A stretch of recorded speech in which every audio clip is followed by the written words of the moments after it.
Jizzax viloyati hokimi rahbarligida yoqilg'i energetika sohasida belgilangan ustuvor vazifalarning ijrosini ta'minlash, elektr ta'minoti tizimidagi mavjud muammolarni bartaraf etish hamda aholi va tadbirkorlarni uzluksiz elektr energiyasi bilan ta'minlash masalalariga bag'ishlangan tanqidiy-tahliliy yig'ilish bo'lib o'tdi. Yig'ilishda Prezidentimiz rahbarligida o'tkazilgan videoselektor yig'ilishida belgilab berilgan vazifalar muhokama qilinib, sohada amalga oshirilayotgan ishlar va yo'l qo'yilayotgan kamchiliklar atroflicha tahlil qilindi. Ta'kidlanganidek, keyingi yillarda mamlakatimiz energetika sohasida 23 milliard dollar xorijiy investitsiya jalb qilinib, quvvati 9,5 gigavat bo'lgan yangi elektr stansiyalari ishga tushirildi. Natijada ichki ehtiyojlarni to'liq qoplash imkonini beruvchi generatsiya quvvatlari yaratildi. Shu bilan birga davlatimiz rahbari sohadagi asosiy muammo mablag' emas, balki quyi bo'g'inlardagi boshqaruv va ijro intizomi ekanini alohida ta'kidladi. Yig'ilishda viloyatda elektr tarmoqlarini modernizatsiya qilish ishlari ham tanqidiy ko'rib chiqildi.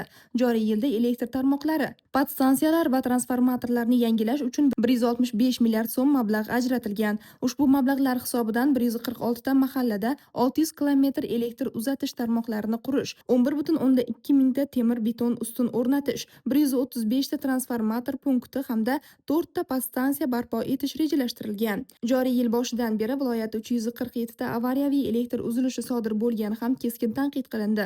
Bu holatlar ayniqsa Sharof Rashidov, Forish, G'allaorol tumanlarida hamda Jizzax shahrida ko'p kuzatilganligi qayd etildi. Ta'kidlanganidek, avariyalar sonining ko'pligi elektr tarmoqlarini o'z vaqtida yangilamaslik va ishlarni samarali tashkil etmaslik oqibatidir.